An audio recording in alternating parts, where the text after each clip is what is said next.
بسم الله الرحمن الرحيم. الحمد لله رب العالمين، والصلاة والسلام على رسوله النبي الكريم محمد وعلى آله وصحبه أجمعين ومن تبعهم بإحسان ودعا بدعوتهم إلى يوم الدين. أما بعد، فقال الله سبحانه وتعالى: فأعوذ بالله من الشيطان الرجيم. بسم الله الرحمن الرحيم. الحمد لله رب العالمين الرحمن الرحيم مالك يوم الدين إياك نعبد وإياك نستعين اهدنا الصراط المستقيم صراط الذين أنعمت عليهم غير المغضوب عليهم ولا الضالين آمين. صدق اللہ العظیم. محترم ناظرین، السلام علیکم ورحمۃ اللہ وبرکاتہ. جیسا کہ آپ جانتے ہیں کہ گفتگو سورہ فاتحہ کے تعلق سے ہو رہی ہے. سورہ فاتحہ کی تفسیر و تلاوت کرنے کی کوشش کی جا رہی ہے.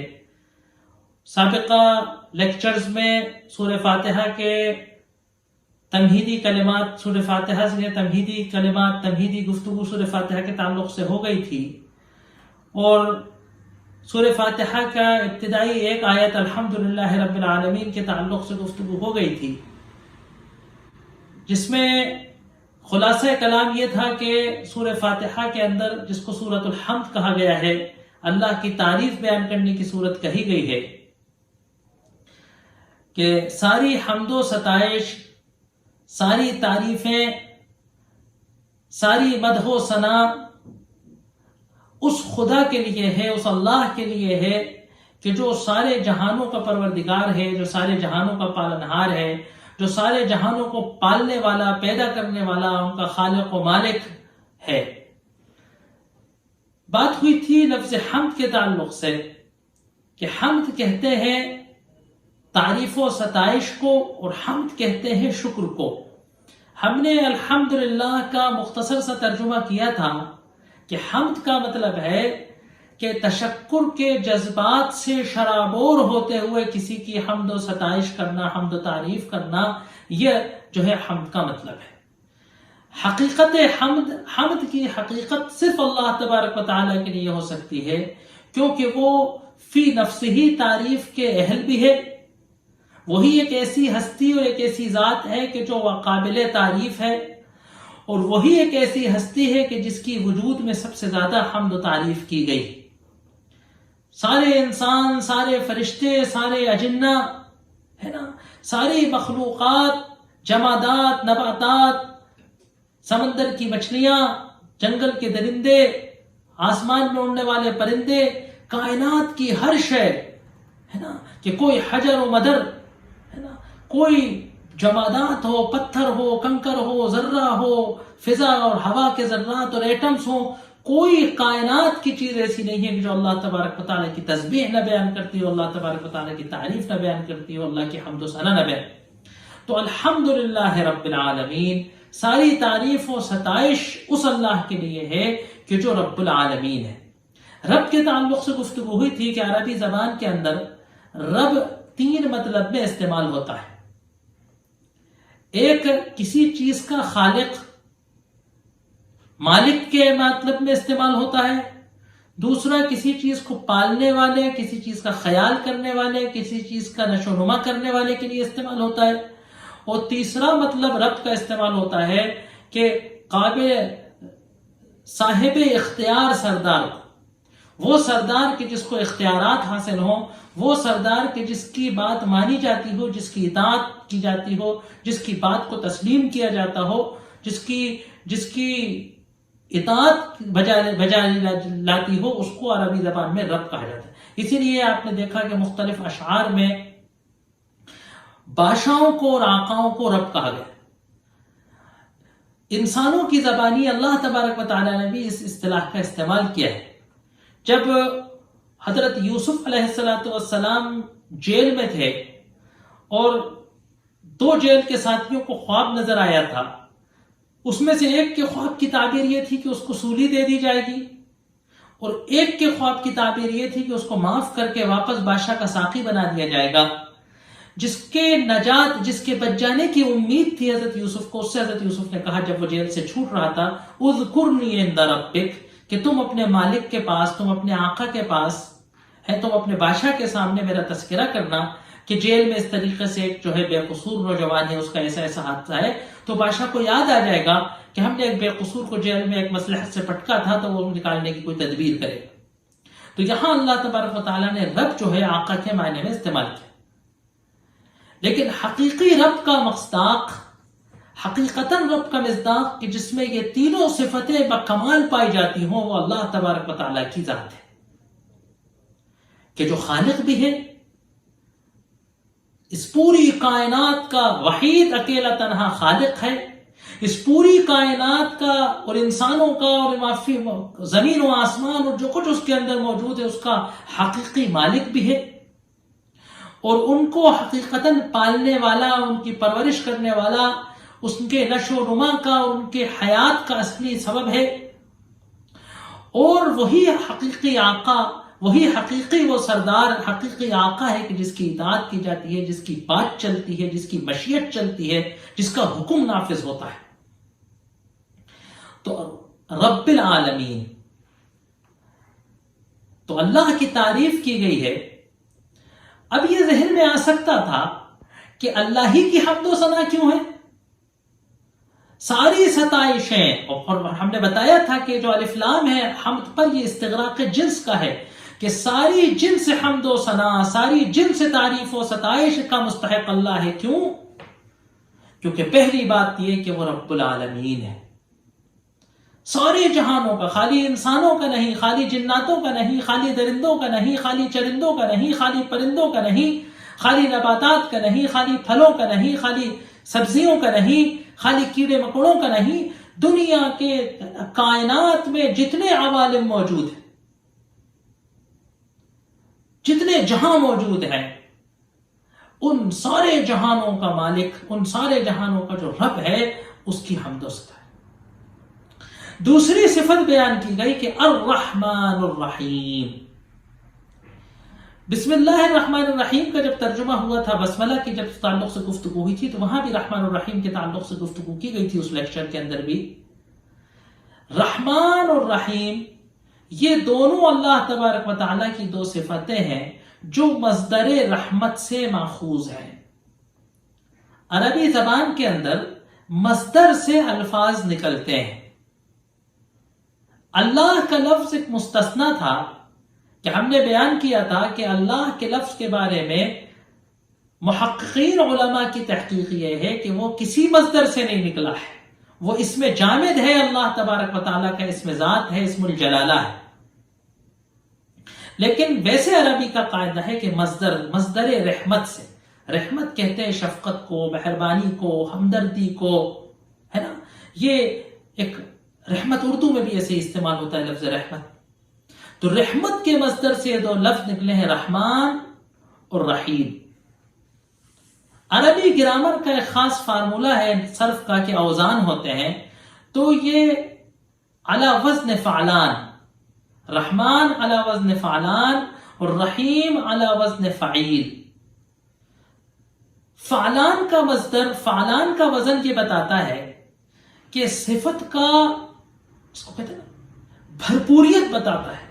فعلان، غضبان، بے انتہا غضبناک، جوعان، بے حد بھوکے کو جوعان کہتے ہیں۔ تو فعلان کا جو وزن ہے وہ یہ بتاتا ہے کہ کسی صفت کا کسی موصوف کے اندر، ہے نا، بے پناہ پائے جانے کو، شرابوریت کے ساتھ پائے جانے کو، اس وزن فعلان۔ اور فعیل کا جو وزن ہے رحیم، فعیل کا وزن بتاتا ہے کہ کوئی ذات کسی صفت کے ساتھ جڑی ہوئی ہے۔ فعیل، قتیل، کہ جو قتل ہو گیا، اب یہ صفت قتل اس سے چسپاں ہو گئی، اس سے جڑ گئی ہمیشہ کی۔ جمیل، صفت جمال اس سے جڑ گئی، اب جہاں چلتا ہے وہ خوبصورت ہے، بیٹھتا ہے تو خوبصورت ہے، جب دیکھیں گے تو وہ خوبصورت۔ تو جو ہے نا رحیم، یہ فعیل کا وزن ہے، قتیل کا وزن ہے، جمیل، ہے نا۔ تو یہ جو ہے استمرار بتانے کی صفت ہے کہ مستقل ایسا ہوتا ہے۔ اب یہ دونوں صفتیں اللہ میں، رحمان کہ جس کے اندر رحم، جس کے اندر بھرپور ہے، ابال ہے رحم، اور رحیم کہ جو ہمہ دم رحم کرتا رہتا ہے، ہر وقت رحم کرتا رہتا ہے. پھر جیسا کہ بیان ہوا تھا کہ ان دونوں میں سے وسیع صفت کون سی ہے؟ تو کہا رحمان زیادہ وسیع. اسی لیے کہا کہ وہ دنیا کا رحمان ہے، وہ مومنین پر بھی رحم کرتا ہے اور کافرین پر بھی رحم کرتا ہے، وہ مخلصین پر بھی رحم کرتا ہے اور باغیوں اور غداروں پر بھی رحم کرتا ہے.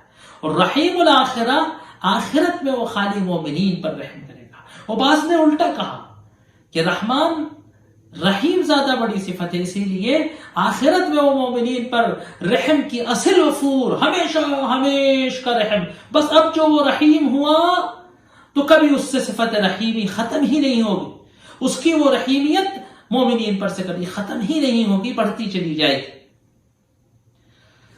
اب یہاں ایک غور کرنے کی بات ہے کہ جب اللہ تبارک و تعالیٰ کو رب العالمین سے پکارا، اس کی صفت ربوبیت بتائی کہ وہ رب العالمین ہے، رب ہے. یہ صفت بتاتی ہے اس کے لامحدود اختیارات کے بارے میں.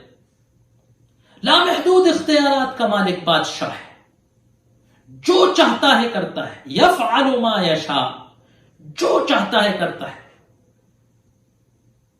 وما تشاؤون الا ان یشاء اللہ، کسی کی چاہت، کسی کی مرضی نہیں چلتی اس وقت تک کہ جب تک وہ نہ کسی کی چاہت کو منظوری دے دے.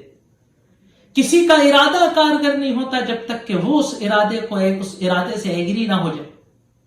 تو ایسے با اختیار بادشاہ، عام طور سے انسانوں کا یہ تجربہ ہے، انسانی زندگی میں انسانوں کا یہ تجربہ ہے کہ جب بھی کبھی کوئی بادشاہ، جب بھی کبھی کوئی آقا، جب بھی کبھی کوئی مالک لامحدود اختیارات کا حامل ہوتا ہے، لامحدود اختیارات پر فائز ہوتا ہے، تو وہ بے تکی حرکتیں کرنے لگتا ہے. وہ اپنے اختیارات کا استعمال کرنے میں خود سر ہو جاتا ہے، وہ لوگوں پر ظلم کرنے لگتا ہے، وہ لوگوں پر زیادتی کرنے لگتا ہے. تو اسی لیے بتایا کہ ایسی عظیم صفت ربوبیت سے یہ مت سمجھنا کہ اس کے مزاج کے اندر دنیا کے بادشاہوں جیسی بادشاہوں جیسی اپنی رعایا سے، اپنی مخلوقات سے اس میں ترشی آ جاتی ہے، بلکہ وہ رحمان الرحیم ہے. یہ صفت ربوبیت میں جو اس کی عظمت تھی، جو اس کی بڑائی تھی، جو اس کی کبریا تھی، اس کے منافی ایک صفت بتائی کہ یہ اس کا کمال ہے کہ اس شان ربوبیت، کمال ربوبیت کے ساتھ وہ رحمان الرحیم بھی ہے. تیسری صفت بتائی مالک یوم الدین. اب رحمان الرحیم کا سے یہ غلط فہمی ہو سکتی تھی کہ کوئی بات نہیں، وہ تو معاف ہی کر دے گا، کوئی بات نہیں، اس کے احکامات کو مانے کہ نہ مانے، معاف تو کر ہی دے گا، رحمان الرحیم ہے. تو ایک اور صفت اس کی بتائی کہ مالک یوم الدین. مالک بادشاہ، یوم الدین. یوم الدین کہتے ہیں قیامت کے جو بہت سارے نام ہیں، قیامت کے جو بہت سارے نام قرآن میں آئے ہیں، ان میں سے جو یوم الدین ہے وہ اس کا ایک اہم ترین نام ہے. اور یہ نام سب سے پہلے بار قرآن کے اندر قیامت کا جو نام ذکر ہوا وہ یوم الدین ہوا.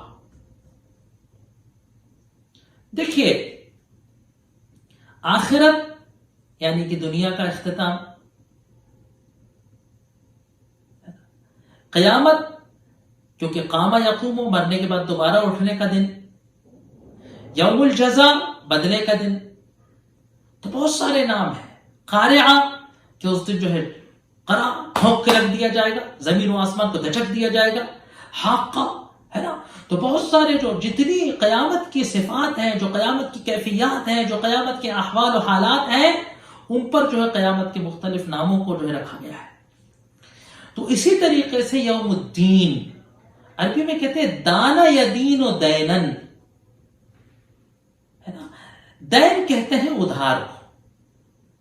ادھار کا کنسپٹ کیا ہے کہ ہم کسی سے کوئی چیز یا رقم لیتے ہیں اور ایک عرصے کے بعد ہم کو وہ رقم لوٹانا ہوتی ہے، واپس کرنا ہوتی ہے، اس کا حساب کرنا ہوتا ہے. عربی میں کہا جاتا ہے کما تدین و تدان، تم جیسا کرو گے ویسا بھرو گے، ہے نا.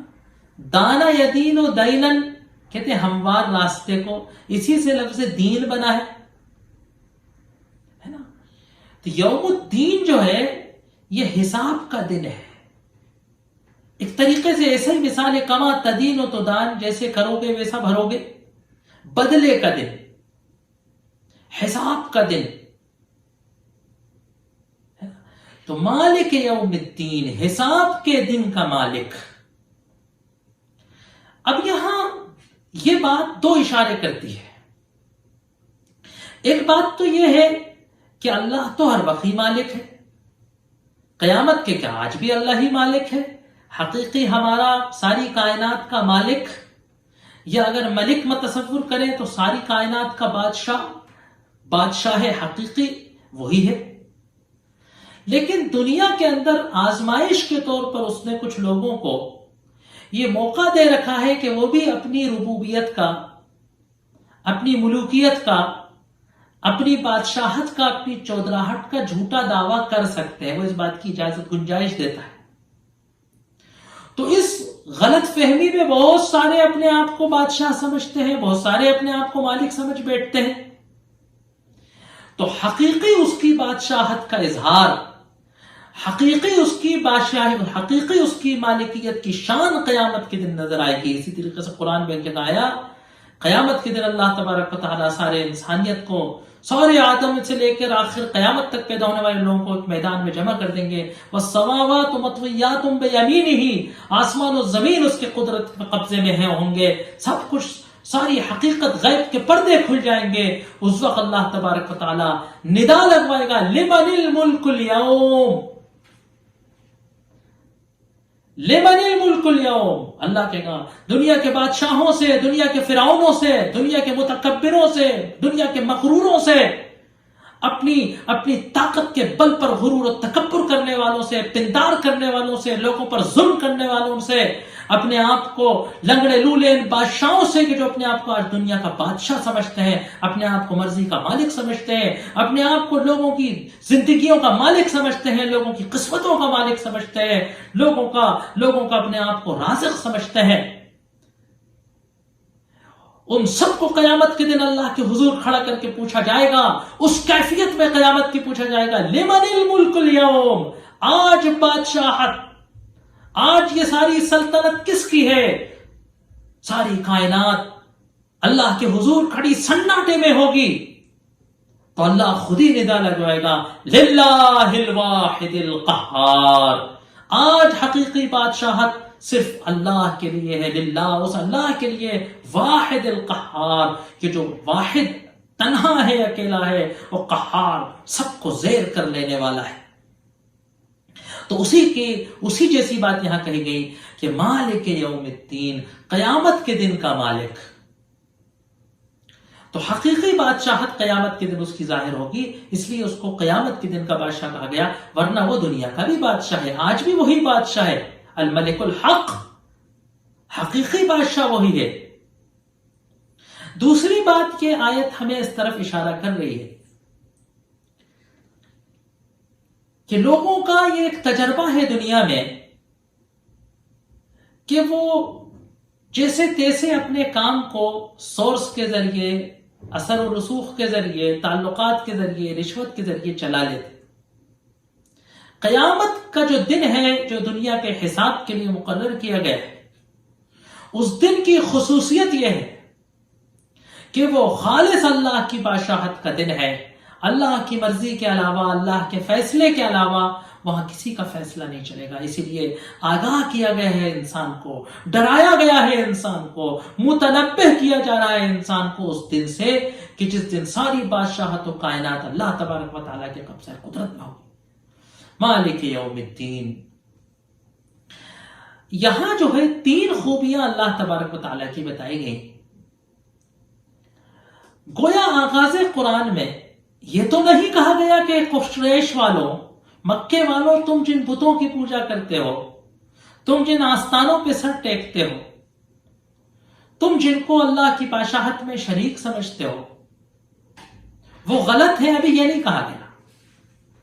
ابھی تو صرف ایک کنسیپٹ بتایا گیا کہ تعریف و ستائش کے لائق، حمد و ثنا کے لائق جو خدا ہے، جو اللہ ہے، جو پوجا و پرستش کی اہلیت رکھتا ہے، اس کی کچھ صفات ہیں. اگر یہ صفات کسی ذات میں پائی جاتی، اگر یہ صفات کسی ہستی میں پائی جاتی ہوں تو وہ اللہ ہو سکتا ہے. اور یہ 3 صفتیں بتائی گئی، لیکن یہ 3 صفتیں ایسی ہیں کہ جس میں اللہ تبارک و تعالیٰ کی تمام صفاتیں سمٹ جائیں گی.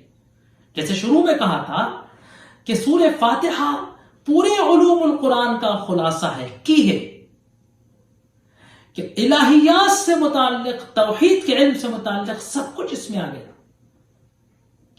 تو کہا کہ ستائش و حمد و ثنا کا اور تعریف کا، تسبیح پڑھنے کا، ہے نا، نام چبنے کا، جے جے کار کرنے کے لائق اگر کوئی ہستی ہے تو وہ صرف وہ ہے کہ جو رب العالمین ہو، جو سارے جہانوں کا پروردگار ہو. آپ نے مانا کہ فلاں بارش اتار دیتا ہے، فلاں کھیتی اگا دیتا ہے، فلاں تعلیم کو پرورش دے دیتا ہے، فلاں جنگ جتا دیتا ہے، فلاں دولت میں افزائش کر دیتا ہے. یہ شرک کا تصور ہے. توحید کا تصور یہ ہے کہ سارے جہانوں کا پالنہار ایک ہستی ہونا چاہیے. جو خالی بارش دیتا ہو وہ ناقص ہے، جو خالی کھیتی اگاتا ہو وہ ادھورا ہے، جو خالی بیماری دیتا ہو، شفا نہ دیتا ہو، جو مسبب بیماری ہو تو وہ نقصان والی چیز ہے، وہ ضرر والا ہے. رب العالمین، سارے جہانوں کا پالنہار. دوسری صفت کے رحمان الرحیم، اس کے اندر رحمانی اور ہمدردی ہو تاکہ اس سے لو لگائی جا سکتی، اس سے حاصل کرنے کی امید کی جا سکتی، اس کے سامنے زانو دعا، اس کے سامنے دست دعا پھیلائی جا سکتی ہو. مالک یوم الدین، قیامت کے دن کا مالک ہو. یہ جو آخرت کا تصور ہے یہ قرآن میں جگہ جگہ پھیل کر آئے گا. سورہ فاتحہ تو صرف کی ہے نا، قرآن کے علوم کے اشارے ہیں.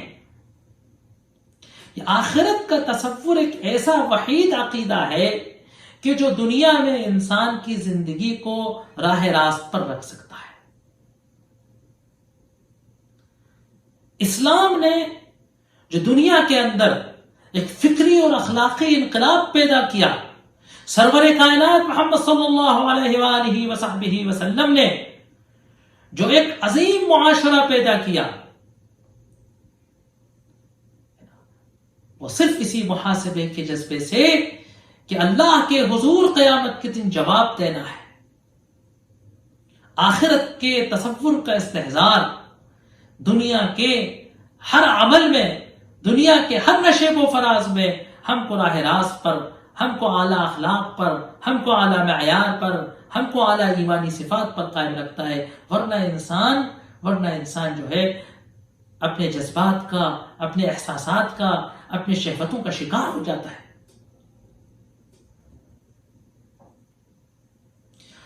تو مالک یوم الدین، ایاک نعبد و ایاک نستعین، یہ توحید کا وسط صورت ہے.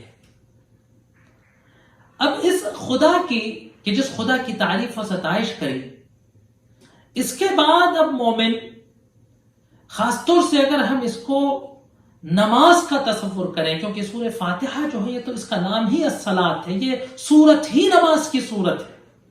اور شاید ہم اس کو، ہے نا، تلاوت میں تو پڑھتے ہیں کب، مہینے 15 دن میں ایک بار، بہت زیادہ جو لوگ قرآن 5-6 دن میں ختم کرتے ہوں تو ہفتے میں ایک بار. لیکن بطور نماز ہم اس کو دن میں درجنوں بار پڑھتے ہیں. تو اس لیے اس کے معانی کا استحضار کرتے وقت بھی ہم خاص طور سے نماز کی کیفیت کو اگر سامنے رکھیں گے تو ہمیں زیادہ بات سمجھ آئے کہ ہم اللہ کے حضور کھڑے ہو کر اس کی تعریف بیان کرتے ہیں، اس کی حمد بیان کرتے ہیں. وہ حمد یہ بیان کرتے ہیں کہ وہ رب العالمین ہے، وہ رحمان الرحیم ہے، وہ مالک یوم الدین ہے. ان صفات کے تعلق سے اس کی تعریف کرتے ہیں. پھر مومن اپنے نماز کے آغاز میں صبح اٹھ کر جب فجر کی نماز پڑھتا ہے تو دن کے آغاز سے پہلے اگر اللہ اس کو صلاۃ الضحیٰ یا اشراق چاش کی نماز کی توفیق دیتا ہے تو سورج اٹھنے پر وہ ظہر پڑھتا ہے، آدھا دن گزار کر دکان پر بیٹھنے کے بعد، دفتر میں بیٹھنے کے بعد سورج ڈھلتا ہے، شام ہوتی ہے تو مغرب کے وقت، سورج ڈوبتا ہے تو رات ہوتی ہے، عشاء ہوتی ہے. بستر پہ جاتے وقت بیچ رات میں بستر سے اٹھ کر ہر دن و رات کے اوقات کے ہر جنبش پر، زمانے کی ہر تبدیلی پر مومن اللہ سے عہد کرتا ہے ایاک نعبد و ایاک نستعین. دیکھیے اصل میں جو عربی زبان جانتا ہے وہ اس نقطے کو پہچانے گا کہ عربی میں فن بلاغت کا ایک نقطہ ہے جس کو کہا جاتا ہے حصر. حصر کہتے ہیں کسی صفت کو، کسی چیز کو، کسی عمل کو کسی ذات کے لیے مخصوص کر دیں. اب دیکھیے اصل اوریجنل عربی گرامر تو یہ کہتی ہے کہ ہمیں کہنا چاہیے تھا نعبدک، ہم تیری عبادت کریں گے، ونستعینک، اور ہم تجھ سے استعانت و مدد مانگیں گے. لیکن قرآن کہہ رہا ہے ایاک نعبد، ہم تیری عبادت کریں گے. یہ اس کا صحیح ترجمہ نہیں ہے. اس کا صحیح ترجمہ اس وقت ہوگا کہ جب ہم عربی کے قاعدہ حصر کو سمجھتے ہوں. قاعدہ حصر یہ ہے کہ کسی عمل کو کسی چیز پر مخصوص کرنا ہو تو جملے میں تقدیم و تاخیر کر دی جاتی ہے، مفعول کو پہلے لے آیا جاتا ہے. ایاک نعبد، ہم صرف تیری ہی عبادت کریں گے. وَإِيَّاكَ نَسْتَعِينُ، اور ہم صرف تجھی سے استعانت کریں گے، تجھی سے مدد مانگیں گے، تیرے ہی سامنے ہاتھ پھیلائیں گے. تو یہ توحید کا ہم اقرار کرتے ہیں کہ اللہ کی عبادت کرنا کافی نہیں ہے. توحید کا جو نقطہ ہے قرآن کی پہلی سورت کے اندر، توحید سے متعلق پہلی آیت کے اندر یہ کنسپٹ کلیئر کر دیا. بالکل یہ قرآن نے اپنی بات کو ایک دم کلیئر کر دیا کہ خالی قرآن کی دعوت خالی یہ نہیں ہے کہ آپ اللہ کی عبادت کی، کیونکہ ہر بت پرست، ہر مشرک اللہ کی عبادت کرتا ہے.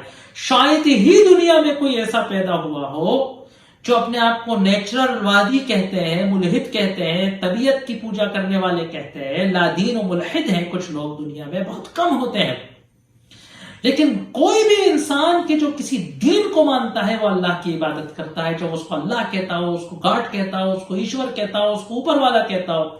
لیکن خرابی کیا ہے کہ وہ اللہ کے ساتھ دوسری چیزوں کو قابل عبادت مانتے ہیں.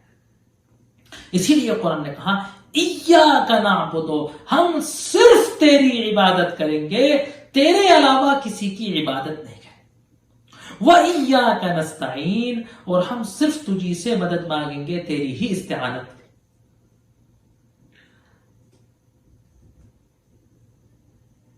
اب اصل مسئلہ یہاں جو آ رہا ہے کہ عبادت کا حقیقی مطلب کیا ہے نا؟ اس بات کو سمجھنا بہت ضروری ہے، کیونکہ ہم عبادت کا بہت محدود تصور ہمارے ذہن میں ہوتا ہے. عبادت کا وسیع ترین تصور جو قرآن نے پیش کیا ہے وہ ہمارے ذہن کے اندر رہنا چاہیے. انشاءاللہ اللہ تبارک و تعالی نے توفیق دی تو ہم اگلے نشست کے اندر سورت کی تکمیل کے ساتھ عبادت کا عربی میں جو حقیقی مطلب ہے وہ بیان کرنے کی کوشش کریں گے. وآخر دعوانا ان الحمد للہ رب العالمین.